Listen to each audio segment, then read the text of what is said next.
DSM-5 diagnostic and statistical manual of mental disorder.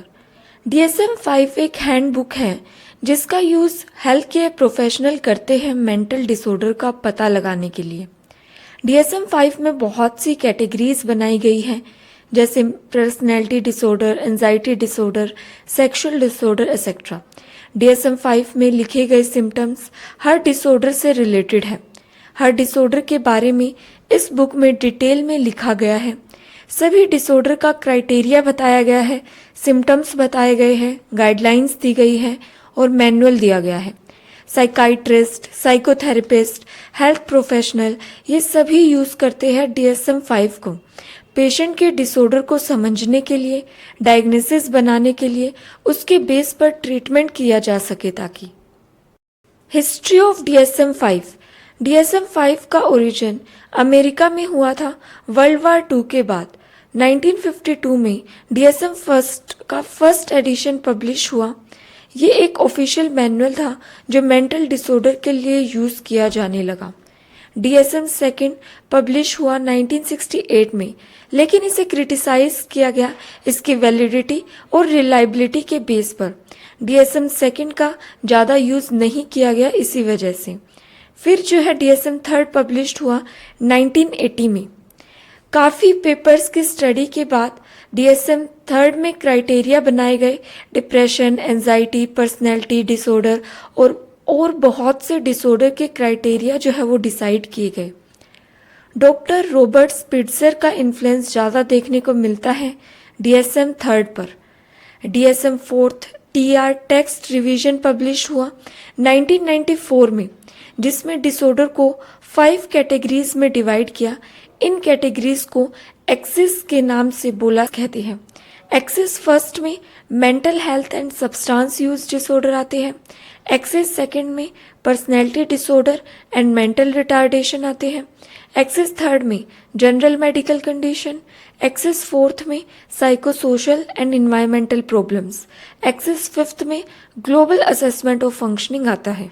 DSM-5 2013 में publish हुआ।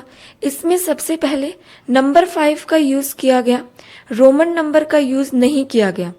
DSM-5 में physical और मेंटल कंडीशन को जो है एक्यूरेटली डायग्नोस किया जा सकता था। क्लियर डिटेल डेफिनेशन दी गई हर डिसऑर्डर की, हर मेंटल हेल्थ की, ब्रेन रिलेटेड डिसऑर्डर की क्लियर डेफिनेशन दी गई। DSM-5 को 3 सेक्शंस में डिवाइड किया गया। सेक्शन फर्स्ट में आता है DSM बेसिक, जिसमें गाइडेंस दी गई है DSM-5 को कैसे यूज़ किया जाता है। DSM-2 में जो है डायग्नोसिस क्राइटेरिया दिए गए और कोड्स दिए गए। सभी डिसऑर्डर को जो है कैटेगरीज में डिवाइड किया गया। सेक्शन थर्ड में इमर्जिंग मेजर्स एंड मॉडल्स दिए गए, जिसमें असेसमेंट टूल्स, गाइडलाइंस दी गई डिसऑर्डर डायग्नोस करने के लिए।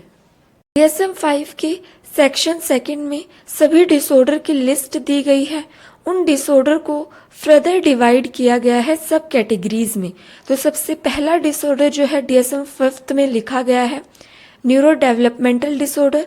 सेकंड है schizophrenic spectrum and psychotic disorder, bipolar and related disorder, depressive disorder, anxiety disorder, obsessive and compulsive disorder, trauma and stressor related disorder, dissociative disorder, somatic symptoms and related disorder, feeding and eating disorder, sleep-wake cycle disorder, sexual dysfunction disorder, gender dysphoria disorder, disruptive impulse control and conduct disorder, substance-related and addictive disorder, neurocognitive disorder, personality disorder, paraphilic disorder, and other mental disorder। ये थी list of disorder जो DSM-5 में दी गई है।